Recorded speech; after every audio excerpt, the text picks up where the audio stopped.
ಭಾಳ important cabinet meeting ಅದು. Important cabinet ಮೀಟಿಂಗಲ್ಲಿ Congress ಅಧ್ಯಕ್ಷರೇ ಇಲ್ಲ, ಉಪಮುಖ್ಯಮಂತ್ರಿಗಳಿಲ್ಲ.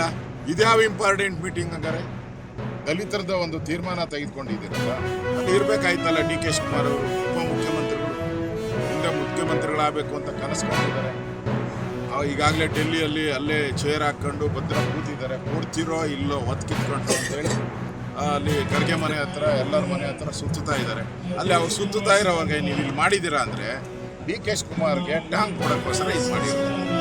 ಡಿ ಕೆ ಶಿವಕುಮಾರ್ ಅವ್ರನ್ನ ಈ ಸಮುದಾಯದ ವಿರೋಧಿ ಅನ್ನೋದು ಬಿಂಬಿಸೋದು, ಯಾವ ದಲಿತ ಸಮುದಾಯದ ವಿರೋಧಿ ಅಂತ ಬಿಂಬಿಸೋಕ್ಕೋಸ್ಕರ ಮಾಡ್ತಾ ಇರುವಂಥ ಒಂದು ಕ್ಯಾಬಿನೆಟ್ ಇದಷ್ಟೇ. ಇದೆಲ್ಲ ಸಿದ್ದರಾಮಯ್ಯನವ್ರ ಪ್ಲ್ಯಾನು. ಅವ್ರು ಮೊದಲಿಂದ JDS ಇದ್ದಾಗೂ ದೇವೇಗೌಡರನ್ನ ಹೆಂಗೆ ಮುಗಿಸ್ಬೇಕು ಅಂತ ಮಾಡಿದ್ರು.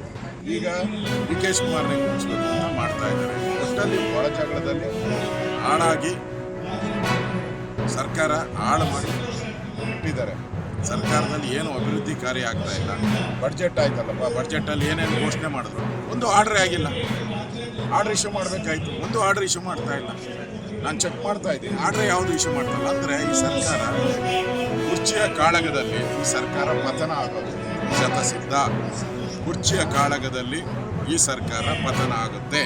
ಮೋಸ ಮಾಡಿಬಿಟ್ಟು ಜನಗಳಿಗೆ ಮೋಸ ಮಾಡಿ 3 ವರ್ಷ ಆಯ್ತಲ್ಲಪ್ಪ. ಏನು ಐದಾಗಿ ಏನು ಮಾಡಿದ್ದಾರೆ ಹೇಳಿ? ಐದಾಗಿ ಏನು ಒಳ್ಳೆ ಕೆಲಸ ಮಾಡಿದ್ದಾರೆ? ಏನೂ ಇಲ್ಲ, ಡೆವಲಪ್ಮೆಂಟ್ ಇಲ್ಲ. ಐದಾಗಳಿಗೆ ಬೋರ್ಡುಗಳಿದೆಯಲ್ಲ, ಐದ ಬೋರ್ಡು ವಾಲ್ಮೀಕಿ ನಿಗಮ ಇರ್ಬೋದು, ಅಂಬಿಗರ ಚೌಡಯ್ಯ ಇರ್ಬೋದು, ಈ ಥರದ್ದೆಲ್ಲ ನಿಗಮಗಳಿದೆ. ಹಣನೇ ಕೊಟ್ಟಿಲ್ಲ.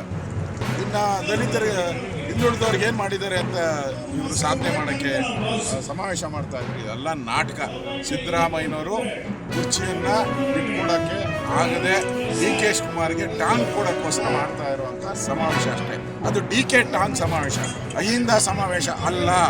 ಡಿ ಕೆ ಟಾಂಗ್ ಸಮಾವೇಶ ಕಾಂಗ್ರೆಸ್. ಸಾಮಾನ್ಯ ಸಿದ್ದರಾಮಯ್ಯನವರು ಇವತ್ತು ಮೀಸಲಾತಿ ವಿಚಾರದಲ್ಲಿ ಭಾಳ ದೊಡ್ಡ ಹಿಂದುಳಿದಂಥ ಸಮುದಾಯಗಳಿಗೆ SC/STಗಳಿಗೆ ದೊಡ್ಡ ಮೋಸವನ್ನು ಮಾಡಿದಂಥ ಕೆಲಸ ಆಗಿದೆ. ಯಾಕಂದರೆ ಬಹುಶಃ ನಾನು ಈ ರಾಜ್ಯದಲ್ಲಿದ್ದಂಥ ಗೃಹ ಮಂತ್ರಿಗಳಾದಂಥ ಸಾಮಾನ್ಯ ಪರಮೇಶ್ವರ್ ಆದಿಡ್ಕೊಂಡು, ಅದೇ ರೀತಿ ಮಾದೇವಪ್ಪನ ಆದಿಡ್ಕೊಂಡು ಎಲ್ಲ ಶಾಸಕರೆಲ್ಲರೂ ಕೂಡ ಅವ್ರು ಯಾಕೆ ಬಾಯಿಗೆ ಬಟ್ಟೆ ಕಟ್ಕೊಂಡು ತಿಂತಾರೆ ಅಂತ ಆಗ್ತಾಯಿಲ್ಲ. ಅಷ್ಟೊಂದು ದೊಡ್ಡ ಅನ್ಯಾಯ ಆಗುವಂಥ ಟೈಮಲ್ಲಿ ಕೋರ್ಟಲ್ಲಿ ಈ ವ್ಯಾಜ್ಯವನ್ನು ಈ ಕೇಸನ್ನು ನಡೆಯುವಂಥ ಟೈಮಲ್ಲಿ ಕೂಡ ಯಾರು ಕೂಡ ವಕೀಲರು ಕೂಡ ಹೋಗಿಲ್ಲ. ಇವತ್ತು ಸರ್ಕಾರ ಇವತ್ತು ಆ ಬೇಜವಾಬ್ದಾರಿತನದಿಂದಲೇ ಇವತ್ತು 56% ಮೀಸಲಾತಿ ಇದ್ದಂಥದ್ದು ಇವತ್ತು 50% ಒಳಗಡೆ ಮಾಡೋಂಥ ಕೆಲಸ ಮಾಡಿದ್ದಾರೆ. ಇವತ್ತು ಸಣ್ಣ ಖರ್ಗೆಯವರು ಅವರು ಹೇಳ್ತಾ ಇದ್ದಂತೆ ನಿನ್ನೆ ಮೊನ್ನೆ ನಮ್ಮ ಮೀಸಲಾತಿಯನ್ನು ಬಗೆಹರಿಸೋಂಥ ಕೆಲಸ ಮಾಡಿದ್ದಾರೆ. ಇವತ್ತು ನಾನು ಕೇಳ್ತಾ ಇದ್ದೀನಿ, ಇವತ್ತು ನಿಮಗೆ ಕೇವಲ ಚುನಾವಣೆಗೆ ಮಾತ್ರ ಇವತ್ತು ಅವ್ರನ್ನ ಟ್ರಂಪ್ ಕಾರ್ಡ್ ಆಗಿ ಬಳಸ್ಕೊಂಡು ಇವತ್ತು ಚುನಾವಣೆ ಮುಗಿದ ನಂತರ ಇವತ್ತು ಕಸದ ತೊಟ್ಟಿಗೆ ಎಸೆಯುವಂಥ ಕೆಲಸ ನಾವೆಲ್ಲ ಮಾಡಿದ್ರು. ಹಾಗಾಗಿ ನಾನು ಇವತ್ತು ದಲಿತರಿಗೆ ಈ ದಲಿತರಿಗೆ ಅಂದ್ರಿಗಿನ ಈ ಸಿನಿಮಾ ಅಂದ್ರಿಗಿನ ಈ ಮೀಸಲಾತಿ ವಿಚಾರ ಈ ಸಿನಿಮಾಕ್ಕೆ ಕ್ಲೈಮ್ಯಾಕ್ಸಲ್ಲಿ ಒಬ್ಬ ವಿಲನ್ ಅಂದರೆ ಈ ಒಳ ಮೀಸಲಾತಿ ವಿಚಾರದಲ್ಲಿ